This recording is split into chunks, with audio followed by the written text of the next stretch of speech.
Қазіргі таңда ғылым көптеген нәрселердің құбылысын, іс-әрекетін және пайда болуын зерттеп дәлелдеуде. Ертедегі Аристотель планктонның замандағы философиядан осы заманға кванттық физика, микробиология деген сияқты өте кішкентай структуралар зерттейтін дәрежеге жетті.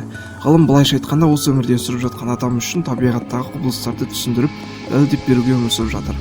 Алайда қазірге дейін тіпті үлкен ғалымдардың өзі зерттей алмай жатқан құбылыстар бар. Сәлем достар, бұл Скаврон арнасы. Бүгінгі видеомыз ғылым дәлелдей алмай жатқан біртүрлі құбылыстар туралы болмақ. Ал сіз қолдау ретінде видеоға лайк қоюды ұмытпаңыз.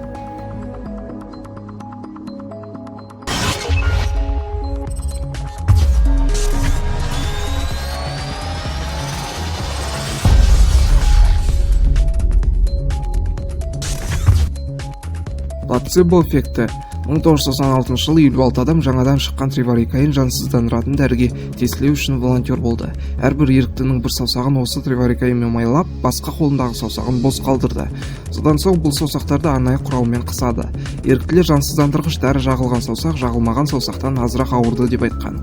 Бірақ бұл треварикаин ешқандай да дәрі емес еді. Бұл жай ғана су қосылған өтірік препарат болатын. Сонымен бұларға сонда не әсер етті? Плацебо эффекті осы кезде әсер етеді. Ол адамның миы дәрі ретінде қабылдап қалып ауырғаны басылатын көрінеді. Бұл нәрсе ғылымда көп дәлелденген жоқ, бірақ көптеген емханаларда қымбат немесе әкелдіру қиын болатын дәрілердің орнына арзан дәрілерді плацебо эффекті арқасында қолданады. Қара құрдым ғылымда толық дәлелденбеген құбылыстардың бірі. Өте қуатты гравитациялар қара құрдымның ішінде қай жаққа апаратыны, оның ішінде не бар екені әзірше белгісіз. Теориялар бойынша қара құрдымдар өте қуатты гравитацияларға ие, және ол гравитация күштілігі сонша тіпті ең жылдам деп саналған фотондар да, яғни жарық бөлшектері қашып құтыла алмайды.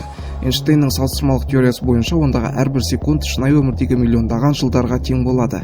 Кейбір ғалымдар тіпті бұл қара құрдымдар телепортация сияқты жұмыс жасайды дейді. Осы әлемнен келесі әлемге өткізуші ретінде, бірақ та бұл нақты емес. Көпшілігі әлі де нақты жауап бере алмауда.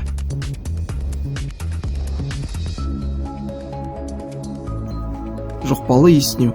Есінеу қай кезде пайда болады? Адамның миы немесе басқа мүшелері жұтып жатқан ауадағы оттегіні аздық еткенде сигнал жіберіп адам есінейді. Сондықтан да адам есінеген кезде жылдам кірген ауа оттегіні тезірек тасымалдайды.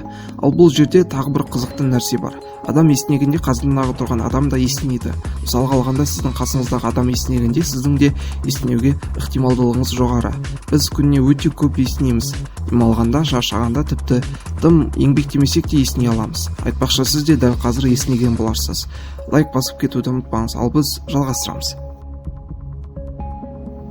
Адамның жаны бар екенін дәлелдеу. Көптеген адамдар адамның жаны бар екеніне сенбейді. Сенгеннің өзінде көптеген ғалымдар адам денесіндегі жанның бар екенін дәлелдей алмауда. Бірде Иосиф Сталин сол кездегі әйгілі хирургтан Вайко Ясенецкийден жанның бар екеніне сенесіз бе деп сұрапты. Сенемін депті. Ал жанның бар екеніне қалай сенесіз депті. Сол кезде Вайко Ясенецкий: адамда ұяттың болатынына сенесіз бе депті. Сталин: сенемін депті. Сол кезде дәрігер: мен адамдарды кескенде ұятты байқамадым. Сол сияқты жан да бар депті. Жақында Швейцариядан бір қызықты эксперимент өткен болатын. 23 ерікті өте сезімтал, таразысы бар керуеттерге ұйықтаған. Көбісінде ұйықтаған кезде салмақтың бір мезетте 4-6 граммға кемуі байқаған болатын. Ал оятқан кезде сол 4-6 грамм қайта қосылған екен. Достар, Инстаграмда бос уақыттарыңызды тиімді пайдалану үшін біз Инстаграм парақшасын ашқан болатынбыз. Дәл сол парақшада 200 тіркелуші жинала салысымен біз өз жұмысымызды бастап кетеміз.